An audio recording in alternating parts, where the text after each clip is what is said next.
My name is Arka Chattopadhyay.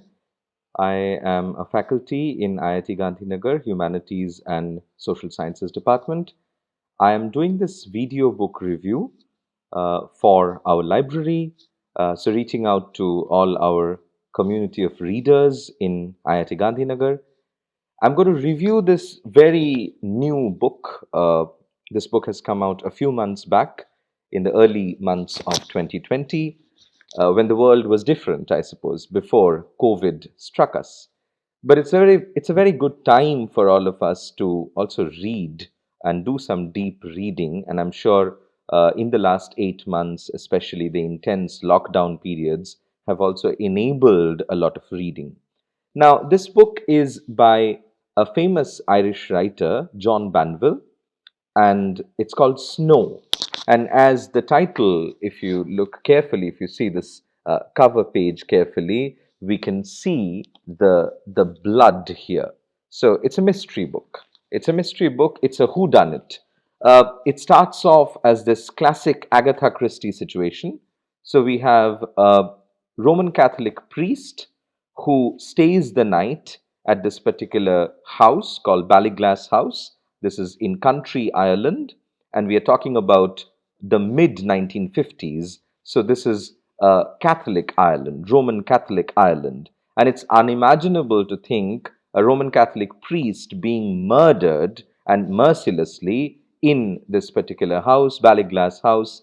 And we have the detective coming in, Detective St. John Strafford, who's the central character of the book, and he's trying to solve this crime. He's trying to solve this puzzle like crime. The book is deeply atmospheric, and it's full of this the snow, the sort of dense, thick descriptions of snow are all over the place in the book. It seems to happen in this sort of seasonal loop. And it's interesting that I'm doing this review while, of course, there's no snow in India, at least not in Gujarat for sure. There is the slow setting in of winter. And we have not seen the end of this virus situation, unfortunately. So we might still have some isolation, some quarantine, some work from home, which gives us opportunity to read books like these. Now, this is not a classic crime fiction. Uh, Banville is a writer who has used a lot of literary fiction tropes in the past in his crime fiction. One interesting detail is that he used to write all his crime fictions in the name of Benjamin Black. And this is the first time he has decided to write a whodunit in his own name.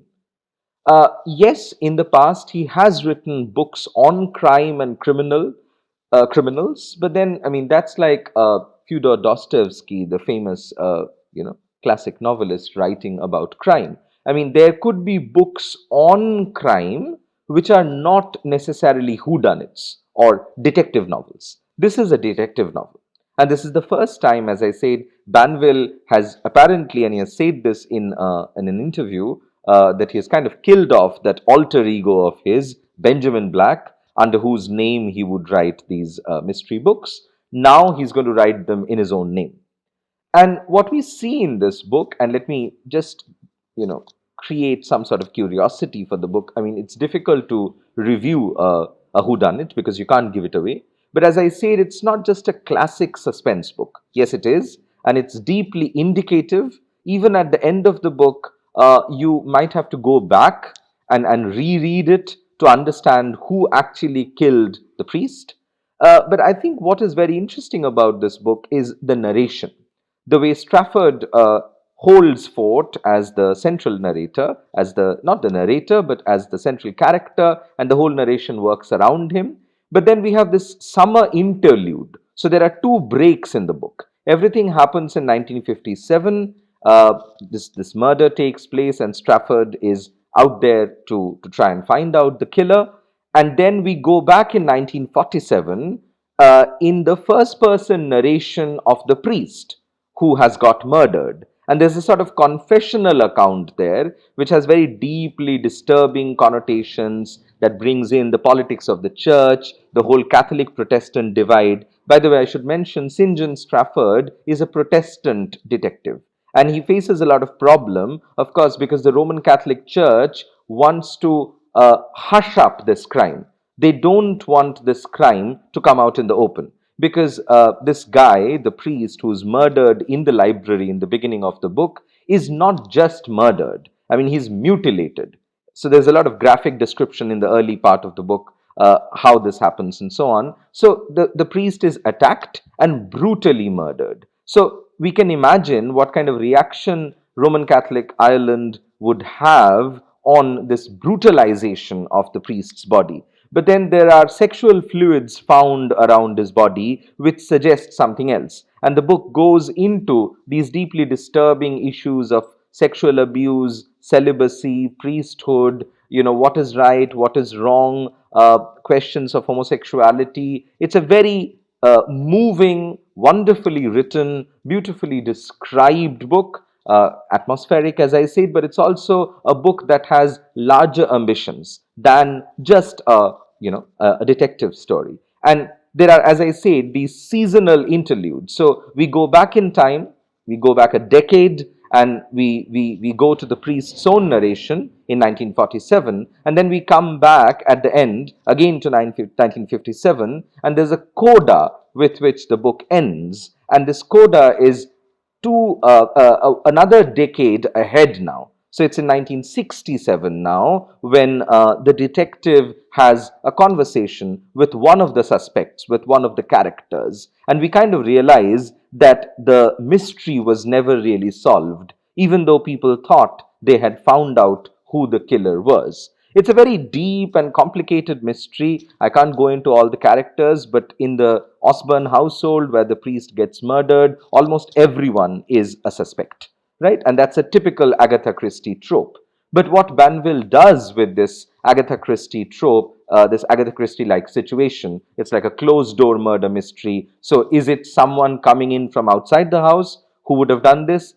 Some burglary? Or is it one of the members of the house? Is it Osborne, Mr. Osborne, or his son, or his daughter, both of whom seem to have some sort of a motive? And then we have Osborne's insomniac wife, who actually discovers the dead body of the priest in the library. So we don't know what is going on there. And again, what further complicates matters is the fact that Mr. Osborne's first wife was murdered, not murdered, but she died. She fell from the same staircase, and the priest's body is found in the library, but it's absolutely sure, we are sure, that he was pushed down the staircase because there are blood marks around the staircase. So Mr. Osborne, his first wife who died 10 years back, and his current wife, the insomniac, is actually or was a friend of his previous wife. So there's a lot of complicated relationships going on here, and we don't know who the killer is. But as I said, this book is not just a whodunit. It's also about the history of Ireland. It's about the whole political conflict between Protestants and Catholics. And again, just to finish with one detail, what again makes this historical thread important is that the priest's father, the dead priest, the priest who is murdered, his father used to be one of the political sort of activists during the Civil War. The Civil War that decolonized Ireland, and Ireland came out of the colonial shadows of England. So in that sense, we are also talking about the post-colonial moment, the moment when Ireland becomes or ceases to be a colony. So it has these very complex negotiations, but as always, Banville is a wonderful craftsman of the English language, and he comes up with masterful sentences throughout the book. So I would request everyone to get a copy of this book and read it. So this is Snow by John Banville, and this is me signing off. Thank you.